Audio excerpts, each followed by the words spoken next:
Fala galera do Pode Crer, sejam bem-vindos a mais um episódio e hoje é a parte 2. Então, a gente vai falar sobre filosofia antiga e a gente vai focar um pouquinho mais na política, a gente vai fazer uns insights sobre a política antiga e a atual também, fazer uma comparaçãozinha aí pra vocês. E a gente trouxe de novo os irmãos Flora aqui pra estar presente nesse segundo episódio.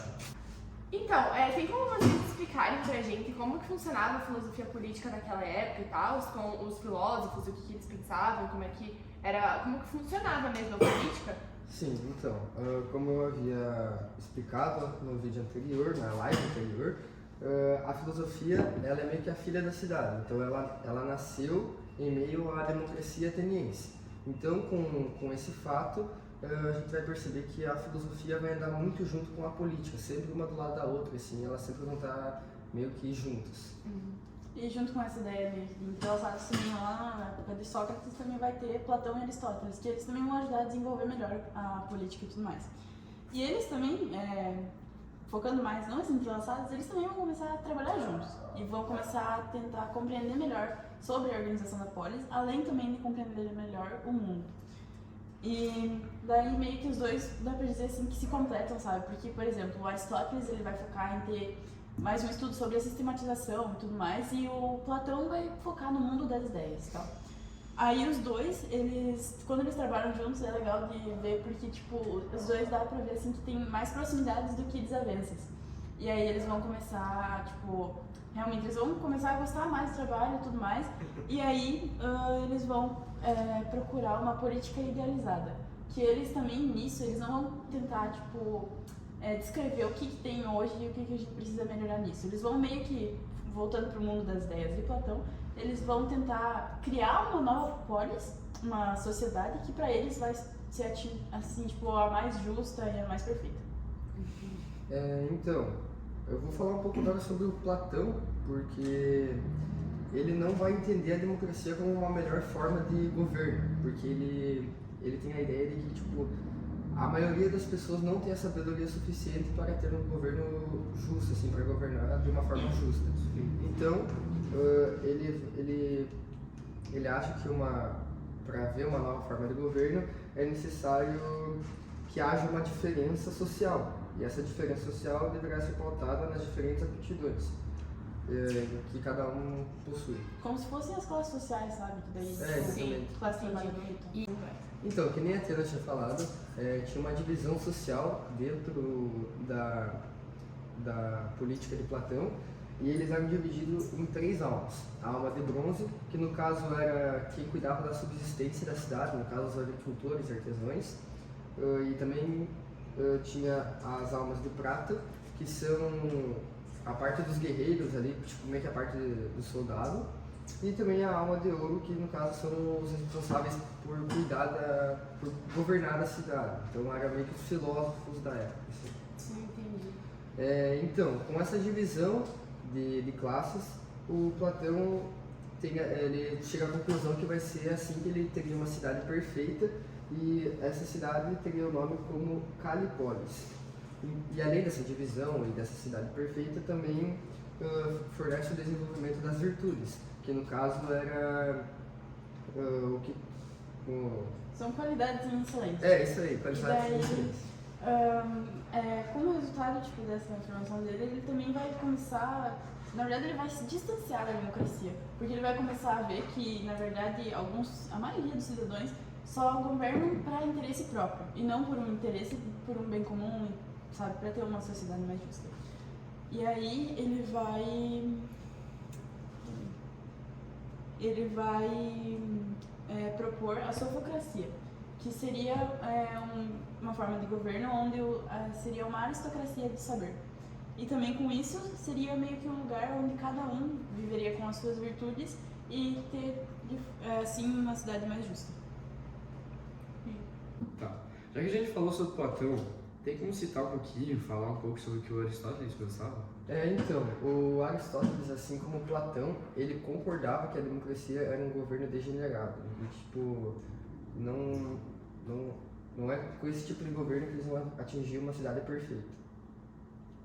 E acho que a Tênis pode falar um pouquinho mais. Tá. É só, tipo, mais uma observação que ele disse que os dois concordavam, né? Mas é meio contraditório isso, na verdade, porque, por exemplo, se for ver, assim, parece que os dois são meio que opostos ou se completam, né? Como eu citei antes. Por exemplo, como Aristóteles vai ficar mais na sistematização, Platão tem o mundo das ideias, ou seja, não vai ser completamente fictício, né? Mas ele vai ser mais, tipo, pensar mais no que ele almeja, sabe? Não no que a gente pode ter agora, mas no que ele sabe que precisa ter, entende? Mesmo que isso seja não possível. Mas, tipo, mesmo eles trabalhando juntos e tal, eles tinham essa coisa, assim, sabe? Tanto que os dois não gostavam tanto de uma democracia, eles achavam meio que era injusto e tudo mais. E eles sempre queriam o bem comum. Não, eles tinham o mesmo pensamento, mas, tipo assim, eles tinham formas de governo diferentes ou, tipo, cada um tinha o mesmo segmento, o mesmo pensamento, assim, e tal? Ou tem como vocês, tipo, exemplificarem isso?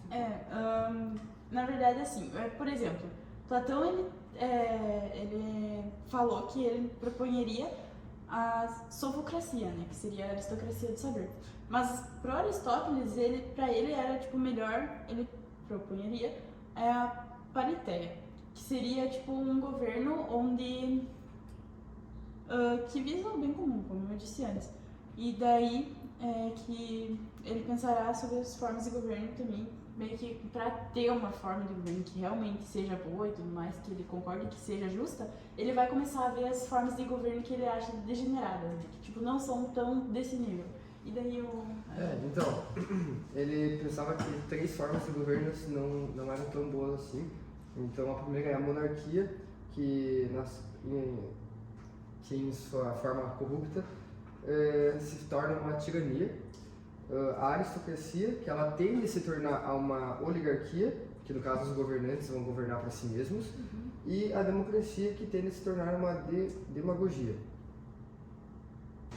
Então, naquela época tinham 2 cidades também, né? Era Esparta e Atenas, e tipo, a forma de governo delas era muito diferente, assim, o que diferenciava entre as 2 formas de governo, se eram iguais, o que acontecia naquela época? Sim, as formas de governo eram bem diferentes, principalmente Esparta, assim, eles tinham uma forma, assim, tipo, de diarquia, no caso era governado por dois reis, e também eles tinham como forma de governo mesmo, de política, era uma aristocracia. Então, a aristocracia nada mais é do que as pessoas das classes mais privilegiadas da sociedade têm direitos políticos. Então, quem tinha direitos políticos em Esparta eram os esparciatas, que no caso eles tinham direitos de propriedades, de terra, cargos públicos e ajudavam ali na Assembleia a decidir as leis e tal. Em Atenas, eles tipo, não tem muita coisa na história que a gente estuda hoje em dia, mas era principalmente que os cidadãos, eles meio que só eram considerados realmente cidadãos de Atenas quem era nascido em Atenas e quem era homem com maior de 18 anos. E daí, tipo, o voto era focado nesses cidadãos e, tipo, não importava a classe social deles. Só precisavam nascer em Atenas e tal. E também daí eles tinham uma democracia, só que com isso essa democracia seria mais meio que restritiva, porque só os cidadãos poderiam votar. E daí também, como se perguntou meio que as diferenças, assim, não é bem focado na democracia, mas vale lembrar que, tipo, Esparta, ele tinha mais aquela, tipo, a gente pensa mais naquela imagem de exércitos e tudo mais, essas coisas assim. Até porque quando eles nascem e são, desde criança, treinados para, quando completar a idade, certo, para entrar no exército, eles irem no exército e poderem participar das guerras. Então a política deles era voltada para o exército, basicamente. Basicamente isso. Daí em Atenas, por exemplo, eles refletiam mais, tinha também, deve ter mais nomes na filosofia e tudo mais, porque eles focavam mais na educação, sabe? Isso. Era como se fosse oposto, só que eles também, tipo, tinham algumas semelhanças. Exato. É mais ou menos isso. Sobre o tratamento das mulheres também é legal relatar que em Esparta elas tinham um tratamento, tipo assim, não digamos que é um tratamento de luxo e tal, mas era um tratamento melhor do que era em Atenas, né? Tipo, a gente sabe que tá na história e tal, os livros dizem, e até dá pra trazer um pouco pro atualmente, né? Pros dias de hoje. Sim, também e tal. Porque é interessante falar porque tipo, quando acontecia alguma coisa com um homem, geralmente a mulher que tomava conta de tudo, daí. Então ela cuidava do filho, tomava conta da casa, podia participar do exército também. E é legal pensar, tipo, que, por exemplo, em Atenas, elas dá pra, tipo, você pensar, assim, que elas eram mais... Eles priorizavam, na verdade, a igualdade, né, em todos os ali. Só que daí, tipo, mesmo tendo essa igualdade, ainda dava pra ver que as mulheres, elas ainda assim não tinham tanto privilégio quanto os homens. Porque, tanto que, por exemplo, os cidadãos só eram considerados os homens, enfim. Até então o tratamento delas era diferente Sim. em Atenas. Tanto também, que, por então. exemplo, em Esparta que a gente consegue ter aquela ideia de que, realmente uma mulher consegue ser forte, Sim. porque tanto que elas vão lutar em algumas guerras e tudo mais. Exato. Acho que é isso. Entendi, então muito obrigado por vir. Valeu. de novo. Mais uma parte. Obrigada por aí. virem, obrigada por participarem do nosso podcast de hoje. E é isso, galera. Fechamos então o nosso episódio com a segunda parte. E é isso, né? É isso, muito obrigado. Isso aí, galera. Valeu.